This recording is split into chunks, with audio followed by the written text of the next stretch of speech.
Hello, folks. We'll get started in a little bit.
All right.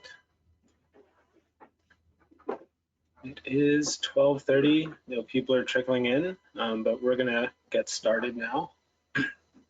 So I want to start with the land acknowledgement. So the University of Washington acknowledges the Coast Salish peoples of this land, the land which touches the shared waters of all tribes and bands within the Suquamish, Tulalip, and Muckleshoot nations. So today we're really fortunate to have Giancarlo Correa joining us. Giancarlo was born and raised in Lima, Peru. He holds a bachelor's degree in biological sciences with a major in hydrobiology and fisheries and a master's degree in applied math.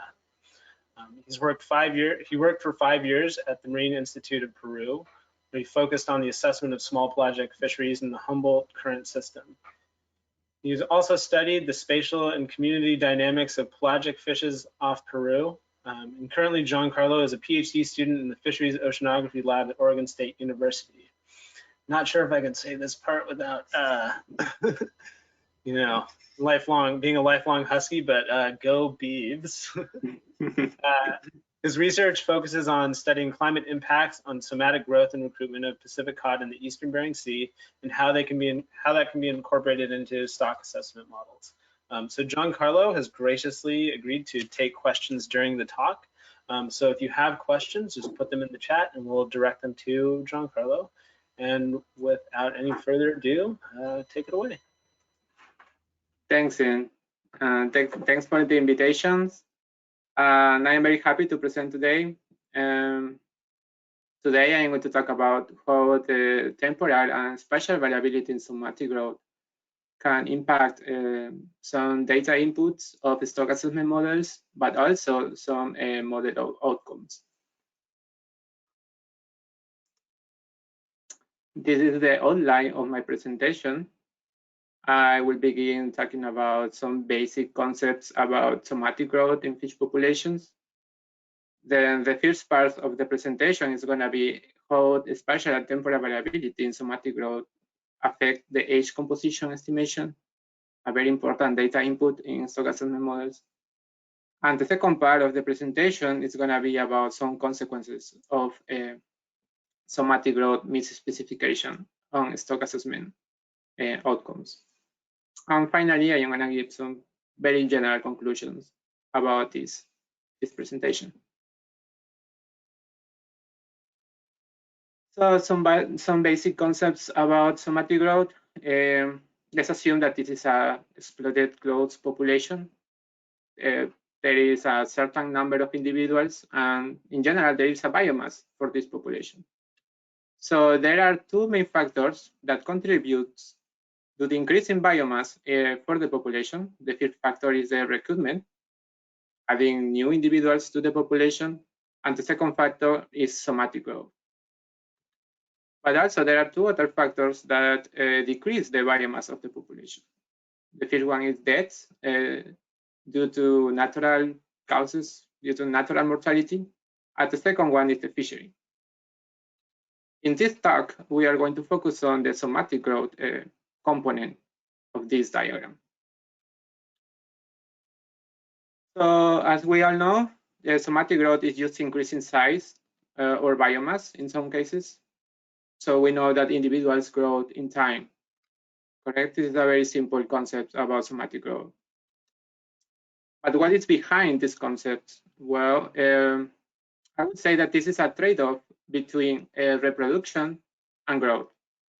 For example, in early life stages, in younger ages, we can see here like the individuals tend to grow very fast for this zone 1. So they invest all the energy that they have in growing. Then, as they grow, they start to decrease this growth rate, and they start to allocate energy for reproduction. And there is a moment when the growth stops, and all the energy is allocated for reproduction.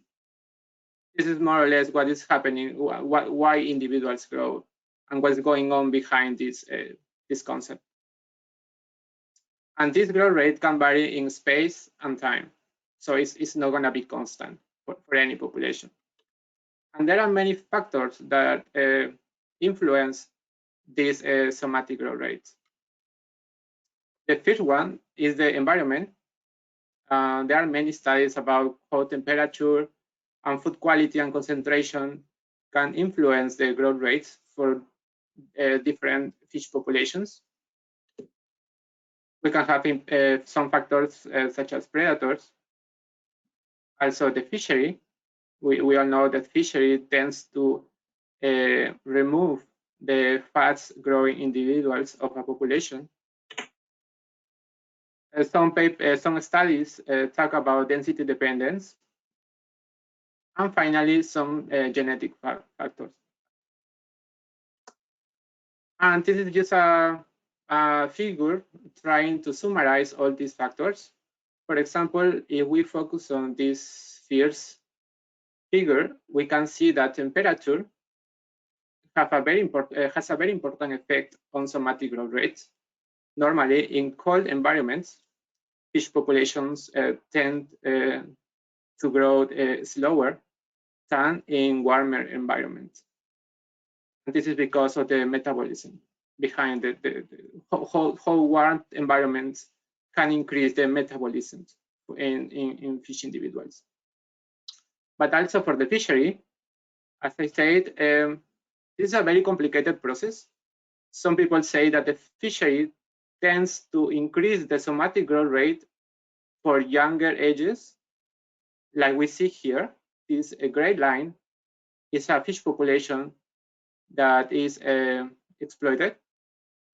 And for the younger ages, the somatic growth rate tends to increase as a compensatory effect. But after that, there is like the growth rates tends to be slower, as this red line. And finally, there is an influence of food quality. For example, we can see here that for different diets, the growth rate can also be different. And what is important? Well, there are some studies that have found that the influence of growth rates of somatic growth in general is as important as recruitment to explain the biomass variability in fish population, especially for some populations.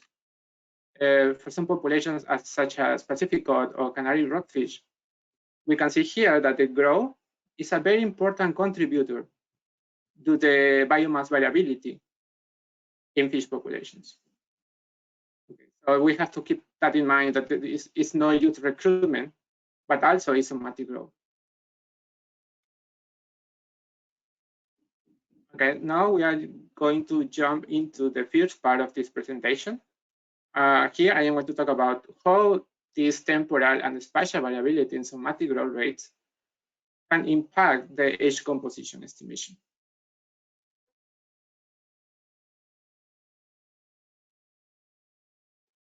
This is just a very simple concept about what is age compositions. We all know that in a fish populations, there are many individuals and there are many ages that compose these fish populations. So in simple terms, just the age composition is just the proportion at age.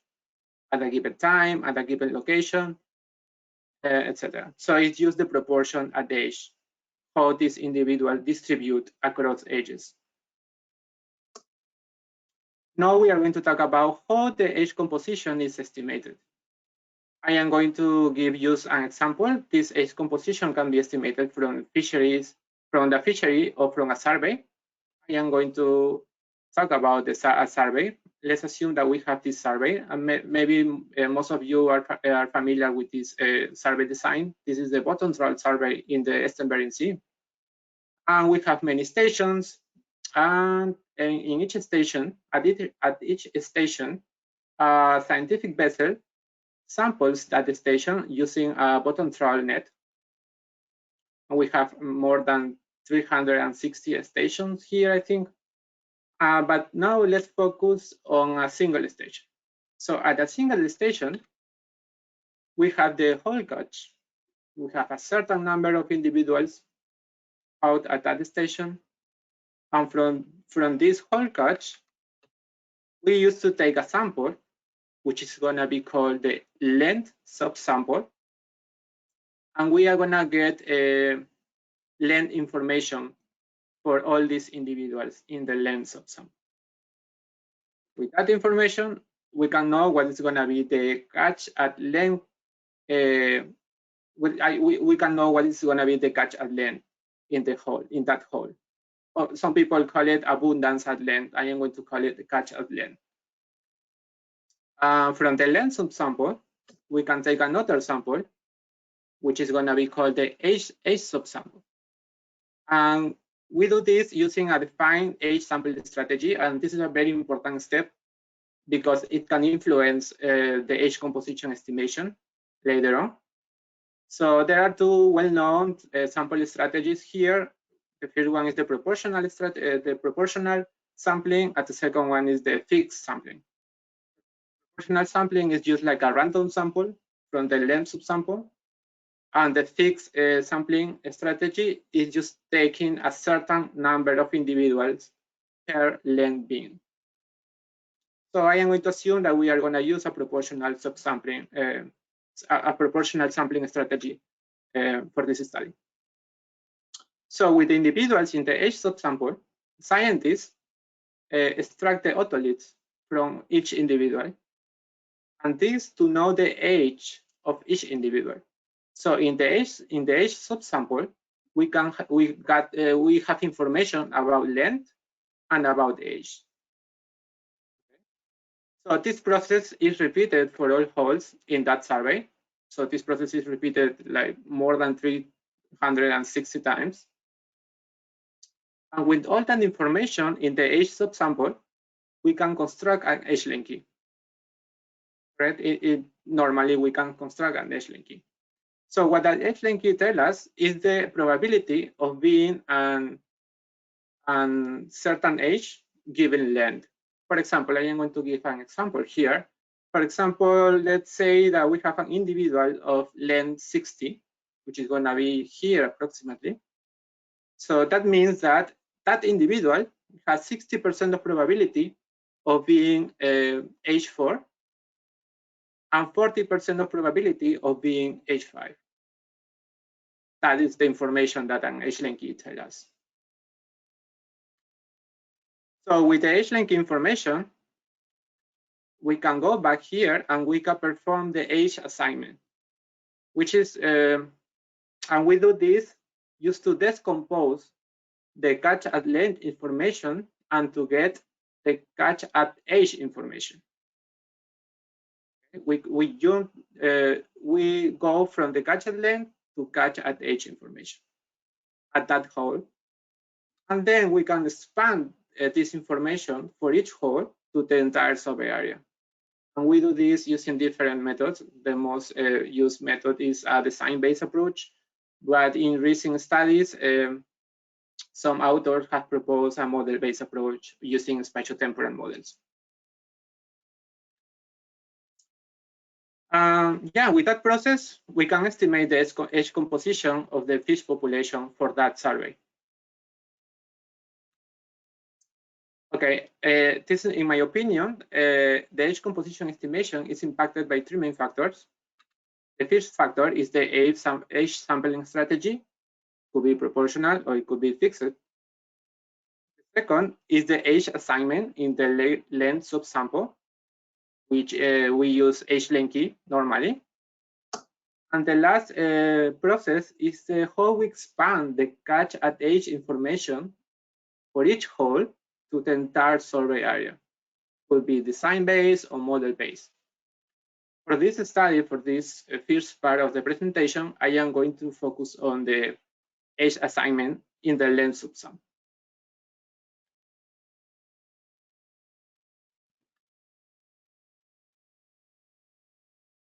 So I am gonna give some features about an Hlink Key. It's very simple to construct. Maybe this is the main reason why it's used worldwide. An Hlink Key is used for most of the fish stocks around the world. It needs a good amount of data because we have many edges and many length bins for a fish population. We have to sample a lot to get this information. And it normally pulls data from the entire survey area in most cases. Normally, it has a lot of data gaps for some lengths, especially for larger lengths, we can see here. Larger lengths, for example, let's say age 11, we don't have a lot of information here. But that's why, in some cases, scientists tend to pull data from different times to fill those data gaps. Now, let's keep in mind this feature. It normally pulls data from the entire survey area. Just keep in mind that I am going to get back to it in a second. And this is a good moment to introduce the Pacific cod case in the Eastern Bering Sea. A previous study has detected a substantial spatial and temporal variability in somatic growth rates for this species. For example, if we see here, we can see that there is like a slow growing period before 2007, and after that, there is a fast growing period. About the spatial variability, we can plot these residuals. Here we can see the age and length. And we can plot these residuals, the positive residuals in red and the negative residuals in blue. And we plot these residuals in a map in the Eastern Bering Sea, we can see this pattern. And we see, and we can, what we see here is that there is a slow growing area inshore, and there is a fast growing area offshore. So there is a well-defined, like, two areas with different growth rates. Now let's assume that we are in a given location, and let's assume that we have a fish population that doesn't have variability, a spatial variability in growth rates. So at a given location, that species could have a variance of size at age. This is for a single age in this way. But at the population scale, it's going to be practically the same because there is not going to be spatial variability in somatic growth. So at a given location, this variance at a given location is going to be very similar at the population scale. But what happens if we have this case, the Pacific cod case? So we are going to have a pattern like this. At each station or at each location, we are going to have different growth rates. So we are going to have a slow growing area, a fast growing area, and a normal growing area. But at the population level, we are going to have an increase in the variance of size at age, like this. So what it means is that when we pull together data from the entire survey area, we are using information from the slow growing area to be used in the fast growing area and vice versa. And we are using all this information to construct a single Hlink Key for that survey. So that's very important when I say that it normally, an Hlink Key normally tends to pull data from the entire survey area. And now let's talk about, in some cases, an Hlink Key pulls data from different times. What happens if we do that when a fish population has a temporal variability in somatic growth? Talking about code again, what happens if we combine information from different periods with different somatic growth rates? For example, what's happening, we combine information from 2002, which is gonna give me a certain Hlink Key, with information from 2015, which has a very different somatic growth rate. So if we combine this information, that's not gonna be representative of what's going on in the fish population. So we have to be careful when we pull data from different periods with different somatic growth rates. Okay, the question is now, are there alternative approaches to Hlink Keys? There are many alternative approaches. I am going to talk about just two approaches. The first one was proposed a few years ago. It used a generalized additive model, a GAM, where the response variable was the age, and the independent variables were the longitude, length, and the location, longitude and latitude. Okay, and what is important here and to keep in mind is that the response variable here is age. Specifically, it's going to be age in a discrete way. So the second alternative approach I am going to talk about today is the continuation radiologist, which is an ordinal multinomial model. And for this case, the response variable is not going to be age. It's going to be the conditional probability of a fish being age A, given that it is at least that age. It's going to be calculated using this equation. But also it's going to use information about the location, and it's going to use information about the length size. Okay, and what is important here to keep in mind is that the response variable is not going to be age, but it's going to be proportion at age. It's very important here. So I can get into the details about this approach if there are questions about it. But the main point here is to point out that the response variable is going to be proportion at age. So here I'm going to introduce my objective, or the objectives that we have for this first part, and was to evaluate the performance of classic methods, such as Hlink Keys, with two alternative approaches to estimate a composition of a fish population with spatial and temporal variability in somatic growth. And there was a secondary goal that was to evaluate how this age composition estimated by different methods perform in a stock assessment model. Because I shall say it's a very important data input for stock assessment models. So to do that, we implemented a simulation experiment. What we did was to simulate the population dynamics of a Pacific-like species in space and time in the Eastern Bering Sea. Also, we simulated a survey per year, so a very similar survey as the bottom trawl survey in the Eastern Bering Sea. And when we got information about whole catches, length of sample, age of samples, and age composition estimates. We got information about age composition estimate per survey. I am going to explain that in a second. To simulate the population with spatial and temporal variability in somatic growth, what we did was to implement two scenarios. One scenario, we know variability at all, which is called the no S, no T here, no spatial variability and no temporal variability. And the second scenario was the spatial temporal variability scenario, ST, including spatial temporal variability in somatic growth.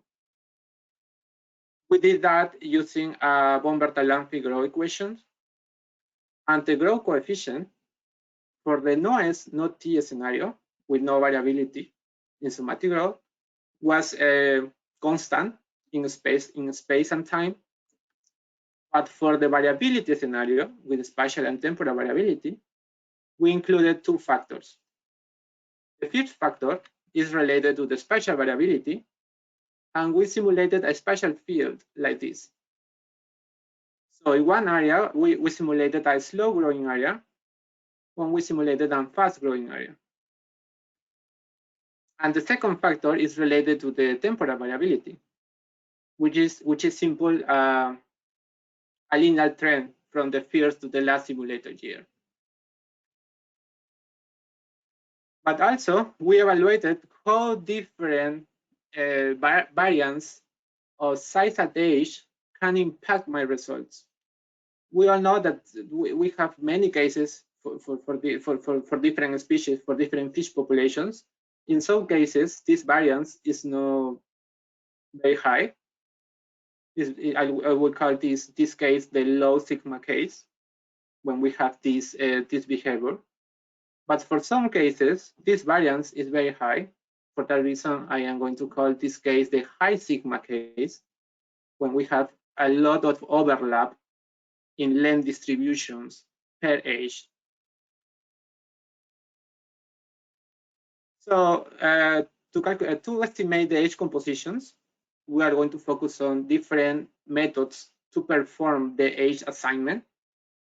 The first method is going to be a pool Hlink Key. So as we saw before, this method is going to combine information from different years to get a single Hlink Key, which is going to be used for the entire survey, for the entire simulation period. The second method is an annual Hlink Key, which is going to use year-specific information to implement a year-specific Hlink Keys, which is going to be used for different years, for different periods. The third method we wanted to evaluate was the generalized additive model, which is the PORT approach, as I explained before, where the age is going to be the response variable. And the last method was the continuation radiologics. For this method, the proportion at age is going to be the response variable. Right? We are going to evaluate the performance of these four methods. And just to explain better what each method does, for example, in a normal Hlink Key, we have information in the length subsample, we have length information, and we have abundance at length. We have the age assignment method. In this case, is an Hlink Key, correct? And we have proportions for different ages. And we can estimate the abundance at age for that whole, or for that sample, just multiplying this number for each proportion, correct? And we can get information of catch at age, of abundance at age. For the case of the GAM method, it works different because it is also using longitude and latitude information. The age assignment is going to be done using the predicted age, correct, after the model that the model gives us. And with that predicted age, we are going to assign the catch at length to that catch at age, correct? And for the last method, it's going to be the continuation radiologics. The same, this method is also using the longitude and latitude information. It's going to predict proportion at age. So it's going to be very similar to the Hlink Key. And to estimate the catch at age is going to be very similar as we saw for the Hlink Key. We have to multiply the abundance at length for each proportion. And we can get the catch at age. This is another example, just to explain better how each method works. Let's assume that we have a population. This is the population that we simulated. We have this information. This is the real Hlink Key. This is like a real Hlink Key. And for each method, this real Hlink Key is going to be estimated in different ways. For the pool Hlink Key, we are going to have something like this. as I said before, there are going to be many data gaps for larger lengths. And for the annual Hlink Key, it's going to be even worse because we don't have a lot of data, right? Because we are only using a year-specific information. In the case of GAMs, we are predicting only one age. So for this case, we don't have proportions. We only have age information, a single age. And for the case of continuation radiologists, we have like a smooth Hlink Key in this way. And this is going to be predicted for different locations, right? So these curves are going to change for different locations. And as we can see here, this continuation radiologists is very close to what is happening at the population, in the population. So to evaluate how different age composition estimated by different methods perform in a stochastic model, first of all, I would like to say why it is important to include age composition in a stochastic model. It's a very informative input for recruitment, for mortality, somatic growth, and selectivity. So what we did was to use real data, real survey data of the Pacific Coast in the Eastern Sea, and we estimated different age composition using the four methods that we are evaluating in this study. Then we include these age compositions in the Pacific Coast stochastic models separately. So we are going to have 4 stochastic models with 4 different age composition estimated in different ways. And then we compare the consistency among data inputs in the stochastic model. This is used to show the main results of this study. The main takeaway for this figure is that this is for the high sigma case, which means there is going to be a high overlap in length distributions for different ages. And we are going to compare the performance using 2 indicators, the MSE, which is a measure of error, and the MRE, which is a measure of bias. So we can see here that for the pool Hlink Key and for the GAM method, the performance is really bad. But for the annual Hlink Key, it's pretty okay. There are very small errors. But the best method was the continuation radiologists. And the same here. We have a certain degree of underestimation for the annual Hlink Key, overestimation for the GAN model, and we have a very close to zero, a very small overestimation for the continuation radiology, but it's very small, it's very close to zero. And this is for the different scenarios, right? This is for the scenario with no spatial or temporal variability and with the spatial and temporal variability. Right. So what we can see here, this is the same indicator, but I am showing the indicator by age. It's very important to notice, to point out here, is that for the annual Hlink Key, there is a very important underestimation for older ages. And this is a reason, this is because we have many data gaps. We have many data gaps for older ages when we use an annual Hlink Keys. But for the case of the continuation radiologists, it's pretty robust for different ages, correct? And for different scenarios. When there is a spatial and temporal variability, or where there is no variability at all. And this is the same figure used for different periods of years, just to compare how is the performance for different periods, and it's the same. It's the same behavior. So there is nothing important to point out here. Just to say that there is a constant underestimation for the annual Hlink Key for different years. And this is used for the low sigma case, when we have a low overlap in length distributions for different ages. And this is used to show that the performance of the GAN model, we have to remember here that the GAN model assumes that the predicted variable is the age as a in a discrete way. So the performance here of the GAN model is highly improved. We can see here the error is really small. It's much smaller than in the previous case, and the bias is also very small. So what that means is that the degree of overlap for these cases is gonna impact a lot the performance of this type of models. This is the results used for the stock assessment application when we use the survey data of the Pacific Code to estimate 4 different age compositions and just to see how they perform in the stock assessment model. Here we look at the likelihood components of each stock assessment model. So this is a very simple approach. Actually, we only wanted to see which is the model with the lowest negative loss likelihood. And we saw that looks like there is like a more data consistency in the stock assessment model when we use the continuation radiologies to estimate age compositions. For this case, for the Pacific Code. This is just to point out that we can get some conclusions for this study.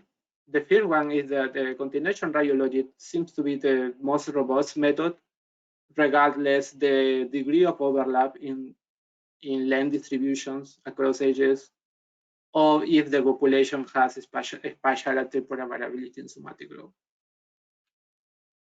The pool Hlink Key was the worst method. This pool Hlink Key that we assume for this study was an extreme case because we are pulling data from the entire simulation period, but in some cases we only pull data from a specific year, from a few years. So in that case, maybe the performance is not gonna be as bad as we saw for this study. The annual Hlink Key was affected by data gaps in older ages. Actually, the annual Hlink Key had a pretty good performance, but the problem here is that it's very affected by data gaps for older ages. And as I say, the GAN approach is highly affected by the degree of overlap in length distributions across ages. And finally, there is evidence that using the continuation radiologies approach might improve the data consistency and fit in stock assessment models we saw in the last slide. And this is just to mention that the continuation radiologies approach is implemented in a very simple R function, which can be found in this GitHub. So if you are interested in using it or have questions about it, you can go to this GitHub and there is information about it there.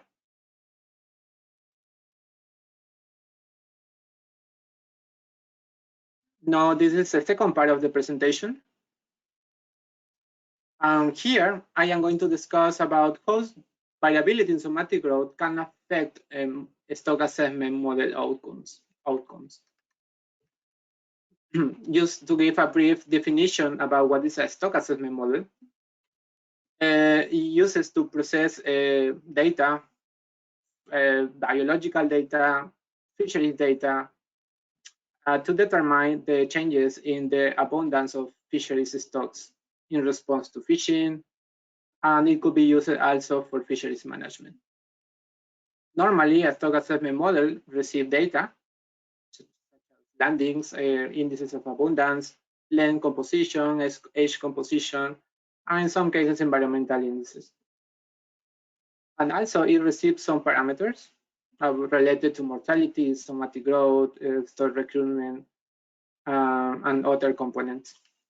And this information is included into the stock assessment model, which normally has 3 components: a population, an observation, and a statistical component. And this stock assessment model produces some outcomes, which is normally related to biomass estimates, some estimates of parameters, the stock status, and some reference points. And this information is then used for fisheries management. This is just a quick summary about what is a stock assessment model. Now let's talk about how is a growth model within a stock assessment model. We usually see this kind of figure a lot for different studies when we have age in the x-axis and mean size in the y-axis. And we know that a fish individual tend to grow in time. Okay? And this growth can be modeled by different type of curves, like this one. But the most used equation to model the somatic growth is the von Bertalanffy growth equation, which can be parameterized by in different ways. And it uses different parameters like the asymptotic length and some other parameters such as longitude, minimum longitude, and H1. Here is the age when we start to have a representative information in our samples. And this is the length at that age. And now we have to make the questions. A growth parameter should be assumed constant in space and time, which is normally true, I would say, for most cases. And I say that because there is a study which was performed a few years ago that tried to explore what is the knowledge about the spatial structure for different stock assessment models. So this was a survey in the United States for 59 fish stocks. And most of the people related to stock assessment models, stock assessment modelers, know that there is a spatial structure in the stock that they are studying, but this spatial structure is not included in the model. And it's very important here that this spatial structure, the mechanism with this spatial structure is probably growth. So there is a lot of evidence that growth has a spatial structure for different fish populations. This is just to give an example that is not easy to model the spatial structure in stock assessment models. This is there are many ways that the fish population can move in the space, and they can be organizing space. So it's not an easy task. But in general, some previous studies have shown that the spatial explicit models improve model outcomes. And it has been becoming popular recently when there is data to implement a spatial explicit stock assessment model. However, there are many challenges. For example, a lack of data, lack of biological information, for example, movement data, which could be very expensive to get. Also, because in most cases, we assess a stock based on political boundaries, but those political boundaries are not the same than biological boundaries. And also because computational demands, because when we implement a spatially explicit stock assessment model, we are estimating more parameters, and we need a higher computational demand for that.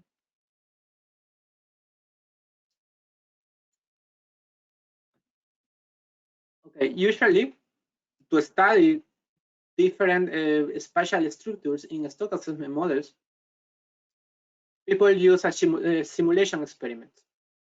A simulation experiment is based on implementing an operating model, which is going to simulate the true dynamics of a population. This operating model is going to generate data with a certain process and observing error. And this data is going to be included in an estimation model, which is the model which is going to make assumptions about the population dynamics. Okay? And this process can be repeated many times with different process and observational errors. And all these experiments can be compared based on different performance indices. Okay, we can compare what is the true and what is what the estimation model give us. So this is that simulation estimation process. And we can simulate different realities for this in these experiments. That's what we call the scenarios. There are going to be different realities for this. So we can simulate different true population true dynamics of a population. And it has been used for different purposes, to study movement, to study recruitment, natural mortality, and somatic growth as well. Okay, I see I have a question here. Let me see. Wow, it's a long question.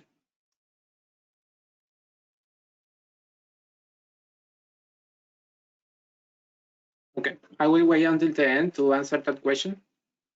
We can continue here.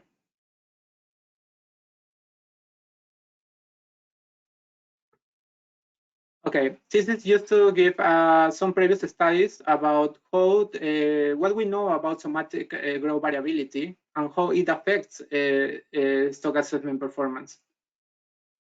This is the study that implemented some operational models to simulate the spatial variability in growth, and implemented estimation models which ignore that spatial variability or took into consideration that spatial variability. In this case, it ignored the spatial variability in somatic growth simulated in the operational model, and for this case, it took into consideration that spatial variability into the stock assessment model. We can see here there is the y-axis is a measure of bias. So if we have negative numbers, we can say that there is an underestimation, and we see, if we see positive number, we can say that there is overestimation. Let's focus only on this black line, which is the median relative error. So we can see that there is a lot of underestimation and overestimation for different periods when we ignore the spatial variability in somatic growth. But if we include it, this bias is highly reduced, at least for this species. There are some studies also about temporal variability in somatic growth. This is a similar figure, when we can see that when the operating model simulates temporal variability in somatic growth, but the estimation model doesn't consider that temporal variability in somatic growth, we can see a very bad performance in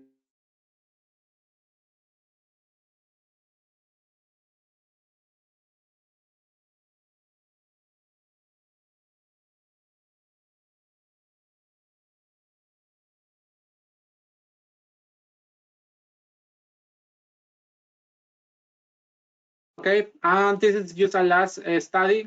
It tells us the same. It just tells us the importance of including the temporal variability in stock assessment models for data poor cases and for data rich cases. So the conclusion is going to be the same. So this is the research questions. What if the stock has a substantial spatial and temporal variability in somatic growth, but we ignore them? So we wanted to study that when the stock is going to have a spatial and temporal variability in somatic growth. And for this case, we wanted to explore 3 different life histories: sardine, cod, and rockfish. And just to say that we took the parameters from these species, sardine and rockfish in the California current system, and cod in the Eastern Bering Sea. And this simulation experiment was performed using SS3C. So what we did was to simulate changes in mean size at age for the operating model by changing the K parameter or the asymptotic length. For the temporal variability case, we simulated two types of variability, the year-specific variability and cohort-specific variability. So that means that the mean size at age is going to change by year or by cohort. And this trend is going to follow the PDO environmental index. This is very important. We wanted to study the cohort-specific temporal variability because there are not a lot of studies about it. So we don't know what is going to happen if we ignore the temporal variability in cohort, by cohort. And for the case of spatial variability, we simulated variability between two areas, similar to what we saw for the Pacific Coast case. This is just what we did for the spatial variability case. We are simulating two areas, correct? And one area is going to be a slow-growing area, and the other area is going to be a fast-growing area. And the distribution of recruitment is going to be 50-50 between areas. For the temporal variability case, we are using the PDO trend, and these lines defines the period of the PDO environmental index that different species are using, different life histories are using, sardine, cod, and rockfish. And this is just to show what is the fishing pattern that we use for this simulation experiment. And this is just what we did when we simulate changes in mean size at age for different areas. So this is the maximum difference in mean size at age for different life histories. We see here for sardine, the difference is quite high. For cod, I would say that it's very high, but it's what we saw in real cases because this simulated variability was based on literature. But for the rockfish case, the variability is not a lot by changing the K parameter. Okay, so just for the rockfish, we also changed the asymptotic length. And this is supported by a previous study that showed that for the rockfish in the California current system, there is going to be spatial differences in asymptotic length, but not in the K parameter. What about the estimation model? Well, the estimation model, when the operating model simulated temporal variability, the estimation model is going to assume the growth parameters are going to be constant in time, or it is going to include the environmental index to try to take into consideration that temporal variability. For the case when the operating model simulated spatial variability in somatic growth, the estimating model is going to implement an aggregated approach, which is going to aggregate the data produced by the operating model. A spatial explicit approach, which is going to implement a spatially explicit model, a two-area model, and the growth parameters are going to be estimated by area. And the area as fleet approach, which is similar to the aggregated approach, but the data is not aggregated. I mean, it's a single area model, but the data is not going to be aggregated. And I am going to explain that better here. The aggregated approach is going to take the data simulated by the operating models. Okay, the operating model is a two-area model, so you're going to produce data for each area. But the aggregated approach is going to aggregate that data and to implement a single area model with a single fishery and a single survey. For the case of the spatially explicit approach, the data is going to keep separated, of course, because this is a two-area model. So the data is not going to be combined. But for the area as fleet approach, the data is not going to be combined but the estimation model is going to be a single area model. But here we are going to have two fisheries and two surveys. We see here, we have one fishery and one survey for this area, one fishery and one survey for this area. So the data is not going to be combined. Okay, this is used to show the results very quickly. For the aggregated approach, there is a very important, there is an important underestimation for the cod case. Okay, let's focus only on the spawning biomass results. For the code case, there is a slight underestimation for the entire simulation period. But when we implemented the spatially explicit approach in the estimation model, this bias was highly reduced. So it's very close to zero. For the areas at fleet approach, we have a very high underestimation for the sardine cases. But for the cod cases, there is slight underestimation in spawning biomass. But for the rockfish case, this was not affected. This is varied the K parameter. But when we varied the asymptotic length parameter, it affected the rockfish model performance, especially for the area at fleet approach, when we saw a very important underestimation using this approach. But aggregated and spatially explicit approach showed a very good performance. For the case of the temporal variability, we also saw very high fluctuations in the bias for the entire simulation period for most of the species, mainly for sardine and cod, but the rockfish was not affected. But when we include an environmental index to take into consideration this temporal variability, the performance of the model was highly improved. And this is for the case when, just for the rockfish, when the asymptotic length changed in time. What we see here was more affected than in the previous case. And this is the case for the cohort-specific temporal variability. And we observe similar results as we observed for the year-specific temporal variability for different life histories. But this performance was improved when we included an environmental index. Some conclusions, just to finish this presentation. The aggregated approach showed okay performance. The area fleet was the worst approach by far. And the spatial explicit approach reported on bias estimate. So the spatial explicit approach was the best approach for this case. About the temporal variability in somatic growth, so in general, including an environmental index produced on bias spawning biomass estimate for this experiment. There are some caveats about this study. For example, we didn't assume movement, which is a very, very important component of a spatial explicit models. We assume that the true parameter, the true values of parameters are known, which is normally assumed in most of the simulation experiments. The fishing mortality here was assumed to be equal for both areas, but I didn't present the results, but we also take into account this variability in fishing mortality between areas. And yeah, it was the aggregated and area at fleet approach.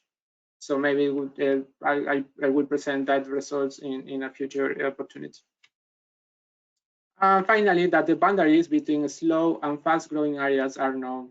And as I said before, in most cases, we have political boundaries instead of biological boundaries to perform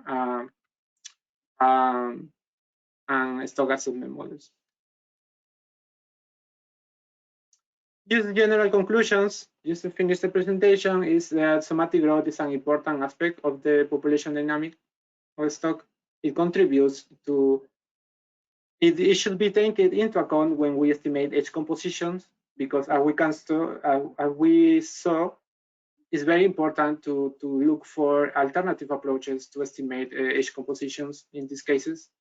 And also it should be taken into account in stock assessment models to get some model outcomes, because it could affect a lot some parameters and some other outcomes such as spawning biomass. And yeah, with that, I just want to say thanks to the collaborators of this study, and thanks you all for listening. And I will be happy to try to answer some questions that you have. All right, thank you for a great talk, Giancarlo. So there are a couple of ways that folks can ask questions. You can use the raise hand feature, or you can drop a question in the chat. There's already a question in the chat from Maya Kapoor. So if you want to address that one. Yeah, I am gonna read it.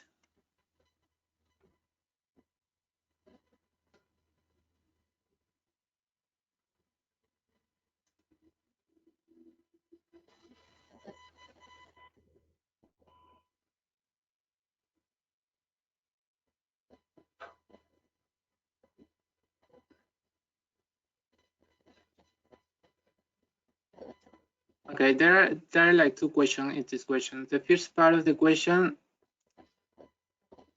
I got lost because I don't know what you mean with this phenomenon. Maya, you should be able to unmute yourself if you want to ask this question. Sure, can you hear me okay? Yep. Okay, yeah, I typed this in kind of mid-presentation, so you sort of addressed some of it towards the end. Really fantastic talk. I really am impressed with the amount of work that's gone into this. Yeah, the first part of the question that I had just thrown out there was wondering if, you know, sort of as perhaps an intermediary to moving to a full spatial assessment, which I understand is of course a challenge for some of these species, if a feature like growth morphs, which is, I recognize a very specific kind of stock synthesis term, could be used to address some of this. And briefly, it basically is just you specify that there's basically different kind of phenotypes or growth regimes happening within your model that can be exploited. And I've seen some examples in Alaskan fisheries where they've used that with some success to kind of account for some of this spatial variability. It's more just an idea, no real need to say yes or no. And yeah, the second part of the question was just, you kind of addressed it at the end, but I wondered if towards the beginning of the talk, you showed a plot that showed your growth anomalies through time, which was sort of the justification for exploring the temporal variability. You don't need to go back. It was like one of your very first slides. But anyway, I was just curious. That was the PDO index, I think. Perhaps, maybe I misunderstood it. It looked like it was kind of just showing those residual patterns. Yes. No, much earlier in the talk. I think it said length anomaly on the line. Okay, that was the first part of the talk. Okay. Yeah, first part of the talk. Okay. So, Yeah, sorry, that was a previous slide. Yeah. Yeah, anyway, Yeah. I had just wondered if that could have been caused by movement of individuals between growth regimes, or rather if that positive trend in recent years might more likely be due to environmental changes in the Bering Sea. So long question, sorry. Yeah, I think that part is from a previous study carried out by Lorenzo Cianelli. I think those are residuals of length at age 0, I think. The main conclusion, I think, of that paper is that there is a high influence of temperature on those anomalies. So it looks like the temperature is influencing slow growth periods and fast growth periods. But there could be also another factor such as ontogeny or ontogeny, maybe, I think. I mean, I was not part of that study, but I think that was the main conclusion, the temperature effect.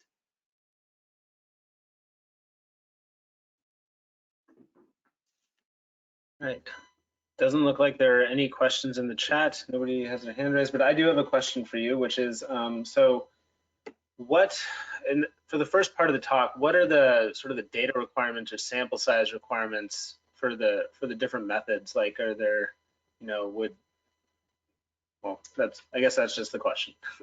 Yeah, I think those methods uses pretty much the same information, but the important thing for the model-based approaches, for the gang model or for the continuation radiologies, is that we need information about the space and about the locations to implement that model. So, which is the main advantages of those approaches, right? Because it's taking into account the location, so we can estimate different Hlink keys, let's say Hlink keys in some way for different locations. Thank you. Oh, we have one more question here. It's a text one, so.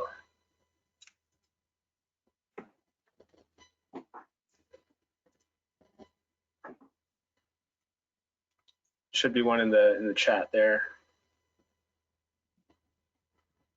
Let me see.